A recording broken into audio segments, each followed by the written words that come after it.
नमस्कार दोस्तों, हमारे YouTube चैनल में आपका स्वागत है। इस वीडियो में हम बात करेंगे 40 से अधिक शेयरों के बारे में। कल ये शेयर फोकस में रह सकते हैं क्योंकि इनमें खबरें देखने को मिल रही हैं। कल कुछ कंपनियों के रिजल्ट भी आएंगे, तो इन शेयरों पे आपको नज़र रखनी चाहिए। डिस्कशन शुरू करने से पहले मैं कहना चाहूँगा कि अगर आपने हमारे चैनल को सब्सक्राइब नहीं किया तो कृपया सब्सक्राइब कर लें और बेल आइकन भी दबा लें। तो सबसे पहले बात करेंगे क्यूपिड लिमिटेड के बारे में। आज इसके शेयरों में 1% से ज़्यादा का दबाव देखने को मिला। बाजार में दबाव था जिसका असर इसके शेयरों पर भी देखने को मिला, लेकिन आप देख सकते हैं कि एक महीने में इसमें 90% के आसपास 89% की हरियाली देखने को मिल रही है। 6 महीने की बात करें तो 506% तक यह शेयर ऊपर जा चुका है। आप ये ग्राफ देख के भी अंदाजा लगा सकते हैं कि किस तरह से इसमें पिछले 6 महीने में तेजी देखने को मिल रही है। तो कल भी यह शेयर फोकस में रहेगा क्योंकि आज कंपनी ने अपने क्वार्टर 3 के नतीजे जारी किए हैं। इसमें कंपनी ने स्प्लिट का ऐलान किया है, बोनस का ऐलान किया है। अगर इसके रेवेन्यू फ्रॉम ऑपरेशन की बात करें तो 40 करोड़ रुपए इस बार कंपनी ने रेवेन्यू फ्रॉम ऑपरेशन दर्ज किया है, जो पिछले साल से कम है 1 करोड़ के आसपास, क्योंकि पिछले साल के क्वार्टर 3 में 41 करोड़ रुपए था और इस बार क्वार्टर 2 में 34 करोड़ रुपए था। तो क्वार्टर ऑन क्वार्टर तो कंपनी का जो रेवेन्यू फ्रॉम ऑपरेशन है वो बढ़ रहा है, लेकिन ईयर ऑन ईयर के हिसाब से इसमें गिरावट देखने को मिल रही है। वही हाल इसके प्रॉफिट में भी देखने को मिल रही है। इस बार कंपनी ने 8 करोड़ 86 लाख रुपए के आसपास नेट प्रॉफिट दर्ज किया है, जो पिछले साल के मुकाबले कम है। पिछले साल के क्वार्टर 3 में 10 करोड़ रुपए इसने रेवेन्यू प्रॉफिट दर्ज किया था। क्वार्टर 2 में 5 करोड़ रुपए के आसपास इसने ये प्रॉफिट दर्ज किया था। अगर स्प्लिट और बोनस की बात करें तो कंपनी का 10 रुपये के फेस वैल्यू वाला शेयर 1 रुपये के फेस वैल्यू पर स्प्लिट होगा, यानी 1 के बदले 10 शेयर कंपनी स्प्लिट के रूप में देगी। वहीं अगर बात करें बोनस के रेशियो की तो 1:1 के रेशियो से इसका बोनस देखने को मिलेगा। ये 1 रुपये के फेस वैल्यू वाला शेयर पर एक बोनस ये कंपनी देगी। तो कुल मिलाकर कंपनी 1 के बदले 20 शेयर देगी बोनस और स्प्लिट के रूप में। हालांकि अभी इसकी रिकॉर्ड डेट नहीं आई है, इस पर एजीएम में मंजूरी मिलेगी, उसके बाद ही कुछ चीज़ें और साफ होंगी।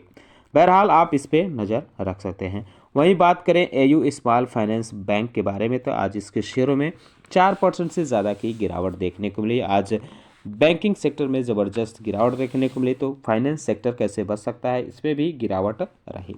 इसमें एक अपडेट यह है कि सीसीआई ने एसएफबी के मर्जर को मंजूरी दे दी है। यह अब एयू स्मॉल फाइनेंस बैंक में मर्जर इसके लिए होगा, तो यह शेयर भी फोकस में रह सकता है। वहीं एडा पे भी आप नज़र रख सकते हैं। आज इसमें तेज़ी देखने को मिली, 5% के आसपास की हरियाली रही। सुबह इसमें अपर सर्किट देखने को मिला, शाम के वक्त भी कुछ यही स्थिति देखने को मिली। अयोध्या में राम मंदिर के उद्घाटन के बाद प्रधानमंत्री नरेंद्र मोदी ने एक ऐलान किया था कि रूफ सोलर के लिए उन्होंने ऐलान किया था, अच्छा खासा ऐलान किया था। तो इसके बाद जो रिन्यूएबल एनर्जी के से जुड़े शेयर हैं उनमें तेज़ी देखने को मिली है। तो वही स्थिति आज एडा में रही, क्योंकि एडा ऐसी चीज़ों के लिए फाइनेंस करती है। इसके साथ ही साथ आप ब्रोसाइल पे भी नज़र रख सकते हैं। आज इसके शेयरों में भी 11% की उछाल देखने को मिली है। वही कारण यह भी था, इसके शेयरों में भी तेज़ी की वजह यही थी, बाजार में चौतरफा बिकवाली थी। इसके बावजूद आज इन शेयरों पर उछाल देखने को मिली। रूफटॉप सोलर स्कीम का जो अनाउंसमेंट कल हुआ, प्रधानमंत्री ने किया, उसका असर इसके शेयरों पर देखने को मिला। तो कल भी यह शेयर फोकस में रह सकता है। इसी वजह से आप चाहें तो टाटा कंपनी पे भी नज़र रख सकते हैं। टाटा पावर कंपनी के आज शेयरों में शुरुआत तो अच्छी खासी रही थी, लेकिन शाम ढलते ढलते इसमें गिरावट देखने को मिली। हालांकि आधा % की हरियाली के साथ इसमें क्लोजिंग रही। स्टारलिंग एंड विल्सन में भी आप चाहें तो नज़र रख सकते हैं। आज इसमें भी अपर सर्किट देखने को मिला। कुल 5% की हरियाली के साथ इसमें क्लोजिंग देखने को, दिन भर तेज़ी अच्छी खासी रही। बाजार के आखिरी दौर में इसमें प्रॉफिट बुकिंग देखने को मिली, फिर इसमें हरियाली देखने को मिली। तो कल भी चाहें तो आप इस पर नज़र रख सकते हैं। वारी रिन्यूएबल टेक्नोलॉजी लिमिटेड पे भी आप नज़र रख सकते हैं। आज इसमें 5% का अपर सर्किट देखने को मिला है। दिन भर तेजी इसमें भी रही उस रूफटॉप सोलर के खबर की वजह से।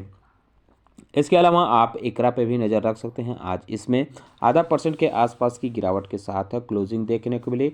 इसमें एक अपडेट देखने को मिल रहा है कि AIRA का 20% शेयर एक्वायर करने के लिए इकरा को मंजूरी मिल गई है। मीटिंग हुई है जिसमें ये मंजूरी मिली है, तो आप चाहे तो इस पर भी नज़र रख सकते हैं। ट्रांसपोर्ट कॉरपोरेशन ऑफ इंडिया की बात करें तो 2% से 2.5% के आसपास की गिरावट देखने को मिली। कंपनी की मीटिंग होगी 2 फरवरी को, जिसमें डिविडेंड का ऐलान किया जाएगा, इस पर विचार किया जाएगा, तो ये शेयर भी फोकस में रहेगा। रैलीज इंडिया लिमिटेड के बारे में बात करें तो आज कंपनी ने अपने Q3 के नतीजे जारी किए हैं। नेट प्रॉफिट 24 करोड़ रुपए रहा है, पिछले साल 22 करोड़ रुपए था, तो 2 करोड़ रुपए के आसपास इसका नेट प्रॉफिट बढ़ा है। रेवेन्यू में भी ठीक ठाक गिरावट देखने को मिल रही है, 598 करोड़ रुपए इस बार कंपनी ने रेवेन्यू दर्ज किया है, जो पिछले साल 630 करोड़ रुपए रहा था। तो इस खबर की वजह से आप चाहें तो इस पर भी नज़र रख सकते हैं। पिछले 5 दिनों में इसमें गिरावट है। 1 महीने की बात करें तो मामूली हरियाली है। 6 महीने में 19% तक यह शेयर ऊपर जा चुका है। मैन इंडस्ट्री पे भी नज़र रख सकते हैं। आज इसमें 5% से ज़्यादा की गिरावट देखने को मिली। कंपनी ने अपने Q3 के नतीजे जारी किए हैं। प्रॉफिट 30.5 करोड़ रुपए के आसपास रहा है, जो पिछले साल के मुकाबले कम है, क्योंकि पिछले साल के Q3 में 37 करोड़ 20 लाख रुपए कंपनी ने प्रॉफिट दर्ज किया था। वहीं रेवेन्यू की बात करें तो रेवेन्यू में भी गिरावट इसके देखने को मिल रही है, तो आप चाहें तो इस पे भी नज़र रख सकते हैं। कंपनी का रेवेन्यू 833 करोड़ रुपए रहा है इस बार। पिछले साल के Q3 में 658 करोड़ रुपए इसका रेवेन्यू रहा था। तो रेवेन्यू में उछाल है, लेकिन प्रॉफिट में इसकी गिरावट देखने को मिल रही है। आप चाहें तो इस पे भी नज़र रख सकते हैं। सोना BLW प्रोसीजन फोर्जिंग की बात करें तो यह शेयर भी कल फोकस में रह सकता है, इस पे आप चाहें तो नज़र रख सकते हैं। कंपनी ने आज अपने Q3 के नतीजे जारी किए हैं। साथ ही साथ कंपनी ने ₹1.53 का इंतरिम डिविडेंड का भी ऐलान किया है। 5 फरवरी इसकी रिकॉर्ड डेट है। इसने जो प्रॉफिट दर्ज किया है वो अच्छा खासा इसका प्रॉफिट देखने को मिल रहा है। 1121 करोड़ रुपए कंपनी ने अपना प्रॉफिट इस बार दर्ज किया है। वहीं स्टैंड अलोन इनकम की बात करें तो ये 707 करोड़ रुपए के आसपास दर्ज किया है, तो यह शेयर भी फोकस में रह सकता है, आप इस पर नज़र रख सकते हैं। ग्लेनमार्क लाइफ साइंस लिमिटेड के बारे में बात करें तो 1% के आसपास की गिरावट के साथ इसमें क्लोजिंग देखने को मिली। कंपनी ने आज अपने Q3 के नतीजे जारी किए हैं। 6% की इसने ग्रोथ दिखाई है अपने रेवेन्यू में। 572 करोड़ रुपए के आसपास कंपनी ने रेवेन्यू दर्ज किया है। एबिडा मार्जिन की बात करें 30 बेसिस पॉइंट बढ़ा है, 30% इसका एबिडा मार्जिन रहा है। जेनेरिक API बिजनेस में 6.4% की ग्रोथ है। CDMO बिजनेस में 27% की ग्रोथ है इसके रेवेन्यू में, तो यह शेयर भी फोकस में रह सकता है, आप चाहें तो इस पे भी नज़र रख सकते हैं। वहीं बात करें पीडीलाइट इंडस्ट्रीज़ की तो इस पे भी नज़र रख सकते हैं। आज इसमें 5% के आसपास की गिरावट देखने को मिली। आज कंपनी ने अपने Q3 के नतीजे जारी किए हैं। 66% की इसके कंसोलिडेटेड प्रॉफिट में ग्रोथ दिखाई है। साथ ही साथ रेवेन्यू में 4% की ग्रोथ देखने को मिली है। एबिडा भी 50% बढ़ा है। एबिडा मार्जिन 776 बेसिस पॉइंट बढ़ा है, तो इस वजह से यह शेयर भी फोकस में रह सकता है, इस पे नज़र रख सकते हैं। हैवेल्स इंडिया ने भी आज अपने Q3 के नतीजे जारी किए हैं, तो इसने प्रॉफिट में 1.54% की ग्रोथ दिखाई है। साथ ही साथ कंपनी ने ₹3 पर शेयर के हिसाब से इंतरिम डिविडेंड का भी ऐलान किया है। इसकी रिकॉर्ड डेट 1 फरवरी बताया है। अगर बात करें ल्यूपिन लिमिटेड के बारे में तो आज इसमें 2% के आसपास की हरियाली के साथ क्लोजिंग देखने को मिली। आज कंपनी को US FDA से रिवोरोक्सबेन टैबलेट के लिए मंजूरी मिली है, तो यह शेयर भी फोकस में रह सकता है, आप चाहें तो इस पे भी नज़र रख सकते हैं। वहीं यूनाइटेड स्पिरिट पे भी नज़र रख सकते हैं। आज इसके शेयरों में 1% की गिरावट के साथ क्लोजिंग देखने को मिली। कंपनी ने आज अपने Q3 के नतीजे जारी किए हैं। कंसोलिडेटेड प्रॉफिट में 23% की ग्रोथ दिखाई है, 350 करोड़ रुपए रहा है। वहीं रेवेन्यू में 5.3% की ग्रोथ रही है। ये 6,962 करोड़ रुपए के आसपास रहा है। एबिटा 30% की ग्रोथ देखने को मिली है, तो इस वजह से यह शेयर भी फोकस में रह सकता है। हालांकि इसके वैल्यू में गिरावट देखने को मिली है, 1.8% की ईयर ऑन ईयर के हिसाब से गिरावट देखने को मिली है। अगर टाटा एलेक्सी की बात करें तो टाटा एलेक्सी भी कल फोकस में रह सकता है। आज कंपनी ने अपने Q3 के नतीजे जारी किए हैं, तो कंपनी के प्रॉफिट में 20% की ग्रोथ देखने को मिल रही है। माफ़ कीजिएगा, कंपनी के प्रॉफिट में 3.2% की ग्रोथ क्वार्टर ऑन क्वार्टर है और 6% की ग्रोथ ईयर ऑन ईयर देखने को मिल रही है। तो यह शेयर भी फोकस में रह सकता है, आप चाहें तो इस पर नज़र रख सकते हैं। JSW एनर्जी पे भी नज़र रख सकते हैं। आज इसने भी अपने Q3 के नतीजे जारी किए हैं। कंसोलिडेटेड प्रॉफिट 24% तक बढ़ा है। थर्मल पोर्टफोलियो और मर्चेंट सेल्स में अच्छा खासा इसको रिवेन्यू देखने को मिला है। कंपनी का जो रिवेन्यू है उसमें भी अच्छी खासी ग्रोथ दिखाई है। कंपनी ने एबिटा 69% तक बढ़ा है। एबिटा मार्जिन 46% रहा है। वहीं कंपनी की जो कैपेसिटी है वो उसमें भी अच्छी खासी ग्रोथ देखने को मिल रही है। कंपनी का प्लान है कि इस साल वो 9.79 गीगावाट अपना कैपेसिटी कर ले, तो इस वजह से यह शेयर भी फोकस में रह सकता है। महानगर गैस की बात करें तो आज इसमें मामूली गिरावट के साथ क्लोजिंग देखने को मिली, इस पे भी आप नज़र रख सकते हैं। आज कंपनी ने अपने Q3 के नतीजे जारी किए हैं। कंपनी का जो प्रॉफिट है वो 84% तक बढ़ा है, 317 करोड़ रुपये रहा है। हालांकि रेवेन्यू में 6.1% की गिरावट रही है, ये 1568 करोड़ रुपए के आसपास रही है, तो इस शेयर पे भी आप चाहें तो नज़र रख सकते हैं। इसके अलावा एक्सिस बैंक ने भी आज अपने Q3 के नतीजे जारी किए हैं। स्टैंड अलोन प्रॉफिट में 4% की ग्रोथ दिखाई है, जो एस्टिमेट के मुताबिक बेहतर देखने को मिल रहा है। हालांकि इसका NPA फ्लैट रहा है। नेट इंटरेस्ट इनकम में 9% की ग्रोथ दिखाई है ईयर ऑन ईयर, और क्वार्टर 1.7% की ग्रोथ रही है। नेट इंटरेस्ट मार्जिन 4% के आसपास देखने को मिली है, तो यह शेयर भी कल फोकस में रह सकता है, आप इस पर नज़र रख सकते हैं। साइंट DLM लिमिटेड के बारे में बात करें तो आज इसमें 1% से ज़्यादा की गिरावट के साथ क्लोजिंग देखने को मिली। आज कंपनी ने अपने Q3 के नतीजे जारी किए हैं। कंपनी का टोटल इनकम जो रहा है 330 करोड़ रुपये रहा है, जो पिछले साल के मुकाबले काफ़ी ज़्यादा देखने को मिला। पिछले साल 214 करोड़ रुपये के आसपास रहा था। वहीं इस बार Q2 में 301 करोड़ रुपये रहा था इसका, तो quarter on quarter year on year भी अच्छी खासी ग्रोथ देखने को मिल रही है। अगर प्रॉफिट की बात करें तो 18 करोड़ रुपये रहा है, जो पिछले साल 5.5 करोड़ रुपये के आसपास रहा था। Q2 में 14 करोड़ रुपये कंपनी का प्रॉफिट रहा था, तो इस वजह से यह शेयर भी फोकस में रह सकता है, इस पे नज़र रख सकते हैं। पिछले 5 दिनों में 8% से ज़्यादा की गिरावट है, एक महीने में 2.5% की गिरावट है, लेकिन 6 महीने में 32% की हरियाली देखने को मिल रही है। इसके अलावा कुछ कंपनियां अपने Q3 के नतीजे जारी करेंगी, जैसे Bajaj auto, Tata steel, tech Mahindra, TVS motor company, Canara bank, DLF India oil corporation और Aarti drugs, Balkrishna industry, Bharat dynamics, care rating और container corporation of India, Dalmia Bharat, DCB bank, Exide industry, Indian bank, Motilal Oswal financial services, PNB housing finance, RailTel corporation of India, UCO bank और Ujjivan small finance bank, ये कल अपने Q3 के नतीजे जारी करेंगे, तो आप चाहें तो इन शेयरों पर भी नज़र रख सकते हैं। इसके अलावा आप TCS पे भी नज़र रख सकते हैं। हालांकि आज इसमें मामूली गिरावट के साथ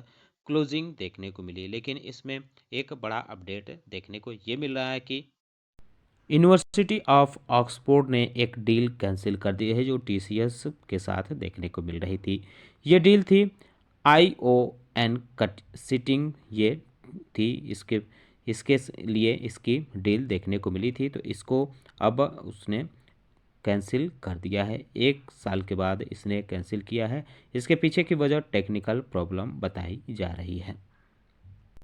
कंपनी ने TCS ION एक जो लर्निंग और असेसमेंट फोकस्ड यूनिट है, इसको अप्रैल 2023 में सेलेक्ट किया था, तो टेक्निकली कुछ दिक्कत रही है, इसके बाद इसने इसको कैंसिल कर दिया है, तो इस वजह से यह शेयर भी फोकस में रह सकता है, आप इस पर नज़र रख सकते हैं।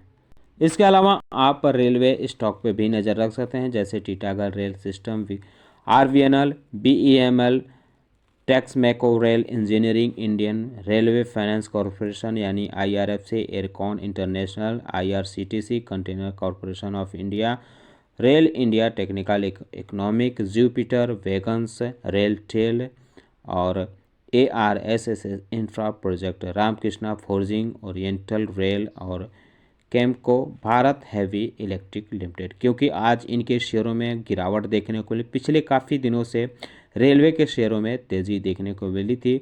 बजट में कई अनुमान देखने को मिले थे कि सरकार रेलवे पे फोकस कर रही है, आगे भी फोकस करेगी, ऐसा अनुमान देखने को मिला था, जिन खबरों की बाद इनके शेयरों में तेज़ी देखने को मिली थी। तो अब इनमें प्रॉफिट बुकिंग कई शेयरों में 50% से ज़्यादा की उछाल एक महीने में देखने को मिली थी। ओवरबॉट की कैटेगरी में चले गए थे, तो इनके शेयरों में अब प्रॉफिट बुकिंग देखने को मिली थी। कल ये शेयर भी फोकस में रह सकते हैं, आप इन पे नज़र रख सकते हैं। वहीं जी एंटरटेनमेंट एंटरप्राइजेज लिमिटेड यानी जेल पे भी आप नज़र रख सकते हैं। आज इसके शेयरों में भयंकर गिरावट रही। सोनी से मर्जर का जो बातचीत चल रही थी वो ख़त्म होने के बाद इसके शेयरों में ज़बरदस्त गिरावट देखने को मिली है। 3% की गिरावट के साथ आज इसमें क्लोजिंग देखने को मिली। वहीं एक अपडेट ये भी देखने को मिल रहा है कि सेबी जो इनके प्रमोटर पे जांच कर रही है, वो अगले 2-3 महीने में जांच करके वो नोटिस दे सकती है। तो इस पे आप चाहें तो नज़र रख सकते हैं। वहीं कुछ ब्रोकरेज हाउस ने इसको डाउनग्रेड भी कर दिया है, कई ने सेल की रेटिंग दी है, टारगेट प्राइस भी घटा दिया है। तो इस वजह से यह शेयर फोकस में रह सकता है, इस पे नज़र रख सकते हैं। इसका असर बाजार पर भी देखने को मिल सकता है। इसके अलावा एचडीएफसी बैंक में आज भी गिरावट रही, इस पे भी आप चाहें तो नज़र रख सकते हैं। 3% के आसपास की गिरावट के साथ क्लोजिंग देखने को मिली। इसमें गिरावट की वजह से बैंकिंग सेक्टर पर ज़्यादा असर देखने को मिला, साथ ही साथ बाज़ार में भी असर इसका देखने को मिला, क्योंकि बाज़ार में अच्छा खासा इसका वेटेज देखने को मिल जाता है। अगर एचडीएफसी बैंक के एडीआर की बात करें, यानी जो अमेरिका में इसका शेयर लिस्ट है, उसमें भी फ़िलहाल अभी गिरावट देखने को मिल रही है। अभी वहाँ का बाज़ार चल रहा है, तो 4% की गिरावट के साथ वहाँ ट्रेडिंग होते हुए देखने को मिल रही है। लेकिन सुबह एक बार इसको चेक ज़रूर कर लें, क्योंकि सिचुएशन आगे चलकर चेंज हो सकता है। तो देखने के बाद अपनी योजना बना सकते हैं। रिलायंस इंडस्ट्री में आज गिरावट रही, इसका भी अच्छा खासा वेटेज देखने को मिलता है बाजार में। तो इसमें 2% की गिरावट देखने को मिली है, तो बड़ी गिरावट मानी जाती है 2%। तो इस वजह से यह शेयर भी कल फोकस में रह सकता है, आप इस पर नज़र रख सकते हैं। कुछ ब्रोकरेज हाउस की रिपोर्ट भी इसमें देखने को मिली थी, जो इसके मुताबिक नहीं देखने को मिल रही थी। तो इस वजह से यह शेयर भी कल फोकस में रह सकता है, इस पर नज़र रख सकते हैं। अगर अमेरिकी बाज़ार की बात करें तो डाउ जोन्स में फ़िलहाल वहाँ गिरावट रही है, लेकिन अब थोड़ी थोड़ी रिकवरी देखने को मिल रही है। तो अभी ऊपर नीचे यहाँ का जो है बाज़ार जाते हुए देखने को मिल रहा है इंडेक्सेस। तो कल सुबह बाज़ार खुलने से पहले इस पे भी एक बार नज़र ज़रूर डाल लें। नेस्डेक की बात करें, नेस्डेक में भी मामूली गिरावट देखने को मिल रही है, इसको भी आप चाहें तो नज़र, हालांकि इसकी ओपनिंग अच्छी खासी देखने को मिली थी, लेकिन इसके बाद इसमें गिरावट देखने को मिली है। तो बाज़ार खुलने से पहले इस पे भी नज़र रख लें, क्योंकि नेस्डेक में अगर गिरावट आती है तो यहाँ के आईटी सेक्टर पर भी असर देखने को मिल जाता है। इसके अलावा अमेरिकी बाज़ार के अलावा यूरोपीय बाज़ार में भी देखें तो इसमें भी फ़िलहाल अभी गिरावट देखने को मिल रही है। तो इस पे भी आप कल नज़र रख लें, इसके बाद अपनी योजना बनाएं। तो दोस्तों, उम्मीद करता हूं कि आपको हमारा वीडियो पसंद आया होगा। कैसा लगा है बताना न भूलें, साथ ही साथ हमारे चैनल को सब्सक्राइब कर लें, बेल आइकन दबा लें। वीडियो देखने के लिए बहुत बहुत धन्यवाद।